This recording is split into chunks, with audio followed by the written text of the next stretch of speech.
Hello दोस्तों, मैं Jayant Kumar universe classes में आपका स्वागत करता हूं। दोस्तों, आज मैं आपके लिए लूसेंट ऑब्जेक्टिव का अगला चैप्टर गुप्त उत्तर काल या वर्धन वंश, उसका ऑब्जेक्टिव क्वेश्चन आंसर आपके सामने लेकर आया हूं। तो चलिए हम शुरू करते हैं। ठीक है, तो पहला क्वेश्चन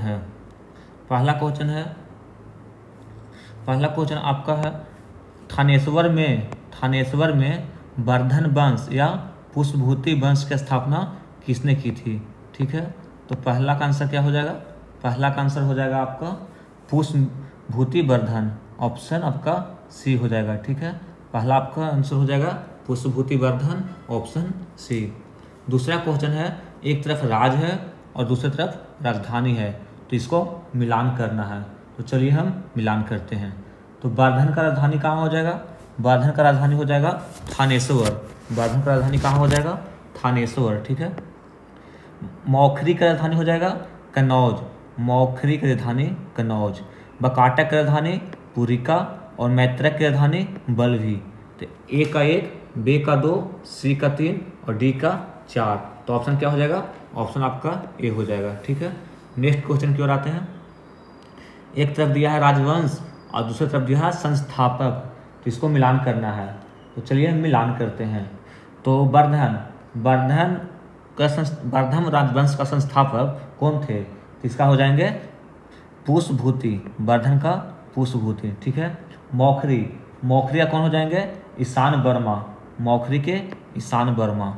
बकाटक के कौन हो जाएंगे? बकाटक के हो जाएंगे बिंद शक्ति। ठीक है, और मैत्रक के कौन हो जाएंगे? तो मैत्रक के भट्टार्क, यानी कि ए का 4 बी और सी दोनों में है, बी का 2 ऑप्शन बी में है। ठीक है, तो क्या हो जाएगा आंसर? इसका आंसर आपका बी हो जाएगा। नेक्स्ट क्वेश्चन की ओर आते हैं। कदम राज की स्थापना मयूर शर्मन ने की थी, उसने अपनी राजधानी बनाई, तो कहाँ बनाई थी? इन्हें बैजयंती या वनवासी को। किसको? बैजयंती या वनवासी को। तो ऑप्शन क्या हो जाएगा? ऑप्शन आपका सी हो जाएगा। नेक्स्ट क्वेश्चन है, निम्नलिखित में वह अंतिम बौद्ध राजा कौन था जो संस्कृत का महान विद्वान और लेखक था? तो इसका क्या आंसर हो जाएगा? इसका आंसर हो जाएगा आपका हर्षवर्धन। ऑप्शन क्या हो जाएगा? ऑप्शन आपका डी हो जाएगा। नेक्स्ट क्वेश्चन, हर्षचरित किसके द्वारा लिखी गई? तो हर्षचरित का लेखक कौन हो जाएंगे? वानभट्ट। ऑप्शन आपका बी हो जाएगा। ठीक है, नेक्स्ट क्वेश्चन की ओर आते हैं। अगला क्वेश्चन आपका, हर्षवर्धन के समय में कौन से चीनी तीर्थयात्री भारत आया था? तो कौन आए थे? हिन सांग। ऑप्शन क्या हो जाएगा? ऑप्शन आपका डी हो जाएगा। चालुक्य राजा पुलकेशिन द्वितीय के किसने पराजित किया था?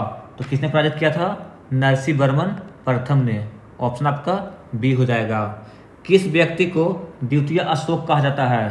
तो द्वितीय अशोक हर्षवर्धन को कहा जाता है। ऑप्शन आपका डी हो जाएगा।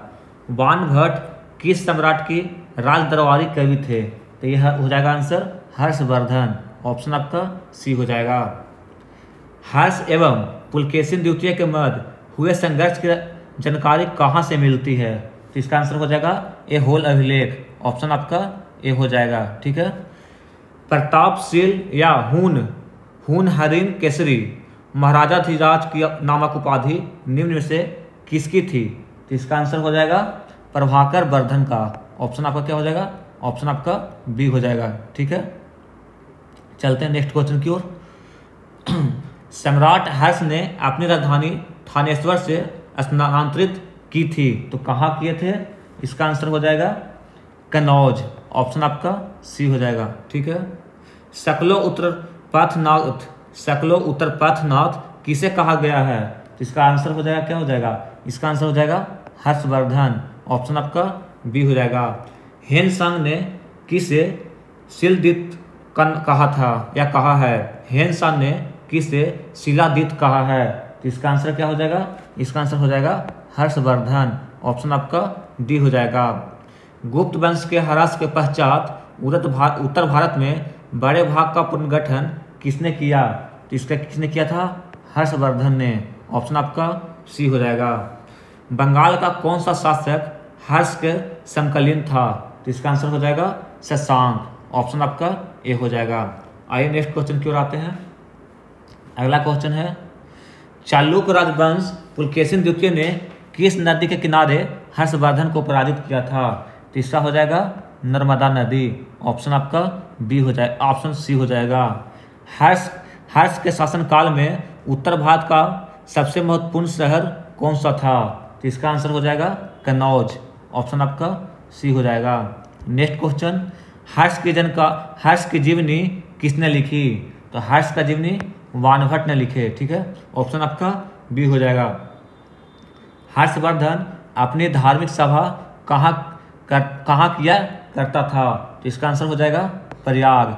ऑप्शन आपका बी हो जाएगा। ठीक है, वर्धन वंश की राजधानी थानेश्वर किस प्रदेश में स्थित है? तो इसका आंसर हो जाएगा हरियाणा प्रदेश। ठीक है, ऑप्शन आपका बी हो जाएगा। हर्षवर्धन की बहन राजश्री का विवाह किसके साथ हुआ था? तो इसका आंसर हो जाएगा मौखरी नरेश ग्रह वर्मा से। मौखरी नरेश ग्रह वर्मा। ऑप्शन आपका बी हो जाएगा। हर्षवर्धन के अग्रज राजवर्धन द्वितीय की हत्या किसने की थी? तो इसका आंसर हो जाएगा गौड़ नरेश शशांक ने। ऑप्शन आपका बी हो जाएगा। ठीक है, हर्षवर्धन ने 606 ईस्वी में हर्ष संवत की स्थापना किस उपलक्ष्य में की थी? इसका आंसर हो जाएगा अपने राजारोहण के उपलक्ष्य में। ऑप्शन आपका ए हो जाएगा। नेक्स्ट क्वेश्चन, कौन वर्धन वंश की राजधानी थानेश्वर से कन्नौज ले गया? इसका आंसर हो जाएगा हर्षवर्धन। ऑप्शन आपका ए हो जाएगा। कन्नौज किस प्रदेश में स्थित है? इसका आंसर हो जाएगा उत्तर प्रदेश। ऑप्शन आपका ए हो जाएगा। हेनसांग की भारत में यात्रा के समय सूती कपड़ों के उत्पादन के लिए सबसे प्रसिद्ध नगर था? तो कौन सा नगर था? मथुरा। ऑप्शन आपका बी हो जाएगा। कवि बाणभट्ट निवासी था? तो कहाँ के निवासी थे? ये थे थानेश्वर के। ठीक है, ऑप्शन आपका क्या हो जाएगा? बी हो जाएगा। नागानंद का रचनाकार कौन था? इसका आंसर हो जाएगा हर्षवर्धन। ऑप्शन आपका बी हो जाएगा। सम्राट हर्षवर्धन ने 2 महान धार्मिक सम्मेलनों का आयोजन किया था? तो क्या किए थे? कन्नौज व प्रयाग में। ऑप्शन आपका ए हो जाएगा। नेक्स्ट क्वेश्चन, नागानंद रत्नावली एवं प्रियदर्शिका नाटकों के नाटककार थे? तो कौन थे? हर्षवर्धन थे। ऑप्शन आपका डी हो जाएगा। चलिए नेक्स्ट क्वेश्चन, गुर्जरों को किस शासक ने पराजित किया? तो इसका आंसर हो जाएगा हर्षवर्धन। ऑप्शन आपका सी हो जाएगा। आज भी भारत में हेनसांग को याद करने का मुख्य कारण है? तो इसका आंसर क्या हो जाएगा? सीयूकी की रचना। किसका रचना? सीयूकी की रचना। ऑप्शन आपका डी हो जाएगा। चलिए नेक्स्ट क्वेश्चन की ओर आते हैं। अगला क्वेश्चन है, हर्षवर्धन के विजयी जीवन में एकमात्र पराजय देने वाला पुलकेशिन द्वितीय कहाँ के शासक था? इसका आंसर हो जाएगा बतापी या बदामी। ऑप्शन आपका ए हो जाएगा। ठीक है, नेक्स्ट क्वेश्चन, हर्षवर्धन ने अपनी पुत्री का विवाह बाल्भी नरेश से किया, जो कि उसकी एक बड़ी कूटनीतिक उपलब्धि थी। बाल्भी नरेश का नाम था? तो क्या नाम था? तो इसका आंसर हो जाएगा ध्रुवसेन द्वितीय। ऑप्शन आपका बी हो जाएगा। 641 ईस्वी में किसने चीन के राजा ताई त्सुंग के पास एक राजदूत भेजा? तो इसका आंसर हो जाएगा हर्षवर्धन। ऑप्शन आपका डी हो जाएगा। ठीक है, हर्षवर्धन के भारतीय मिशन के जवाब में चीनी सम्राट ताई त्सुंग ने 3 चीनी मिशन हर्षवर्धन के दरबार में भेजे, जिसमें से एक मिशन हर्षवर्धन को मरणोपरांत पहुंचा। अंतिम मिशन में शामिल उस चीनी राजदूत का क्या नाम था जिसने हर्ष की मृत्यु के तुरंत बाद जो घटनाक्रम घटित हुआ उसका विस्तार से वर्णन किया है? इसका आंसर हो जाएगा बांग हेवेन तसे। ऑप्शन आपका ए हो जाएगा। किस चीनी यात्री को वर्तमान शाक्यमुनि एवं यात्रियों में राजकुमार कहा जाता है? तो इसका आंसर हो जाएगा हेनसांग। ऑप्शन आपका बी हो जाएगा। हेनसांग भारत में लगभग कितने साल रहा? तो इसका आंसर हो जाएगा 14 साल। ऑप्शन आपका सी हो जाएगा। हेनसांग के समानार्थ में महायान धर्म के प्रचार हर्षवर्धन ने कहाँ महासभा का आयोजन 643 ईस्वी में करवाया? तो इसका आंसर हो जाएगा कन्नौज में। ऑप्शन आपका ए हो जाएगा। कुंभ मेला को प्रारंभ करने का श्रेय किसे जाता है? इसका आंसर हो जाएगा हर्षवर्धन। ऑप्शन आपका ए हो जाएगा। ठीक है। नर्मदा नदी पर सम्राट हर्ष के दक्षिणवर्ती आगमन को रोका, किसने रोका? इसका आंसर हो जाएगा पुलकेशिन द्वितीय ने। ऑप्शन आपका बी हो जाएगा। नेक्स्ट क्वेश्चन, निम्नलिखित में से किसने नालंदा विश्वविद्यालय को 100 ग्राम आयो का दान स्वरूप दिए? इसका आंसर हो जाएगा हर्षवर्धन। ऑप्शन आपका डी हो जाएगा। यहाँ पर रचना है, एक तरफ रचनाकार है, तो आइए इसको मिलान करते हैं। हर्षचरित या कादम्बरी के लेखक कौन है? तो इसका लेखक है बाणभट्ट। ठीक है, इसका लेखक कौन हो जाएंगे? बाणभट्ट। नीति शतक, श्रृंगार शतक और भक्ति शतक, इसका लेखक कौन है? इसका लेखक भारती हरि हो जाएंगे। सूर्य शतक का लेखक कौन हो जाएंगे? सूर्य शतक का लेखक मयूर हो जाएंगे। ठीक है। प्रियदर्शिका, रत्नावली या नागानंद, इसके लेखक कौन हो जाएंगे? इसका लेखक हर्षवर्धन हो जाएंगे। तो ऑप्शन आइए मिला लेते हैं। ए के 4, ठीक है। बी का 2, सी का 3 और डी का 4। ऑप्शन आपका ए हो जाएगा। नेक्स्ट क्वेश्चन है, निम्नलिखित में से कौन हर्षवर्धन के दरबार से संबंध नहीं था? तो इसका हो जाएगा कालिदास। ऑप्शन आपका बी हो जाएगा।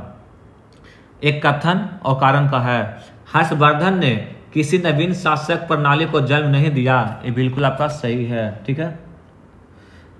हर्षवर्धन ने गुप्त शासक प्रणाली को कुछ संशोधनों के साथ अपनाया। ये भी आपका सही है, यानी कथन और कारण दोनों सही है, दोनों दूसरे का व्याख्या है। ठीक है। नेक्स्ट करना है, सुमेलित करना है, तो इसको सुमेलित करिए।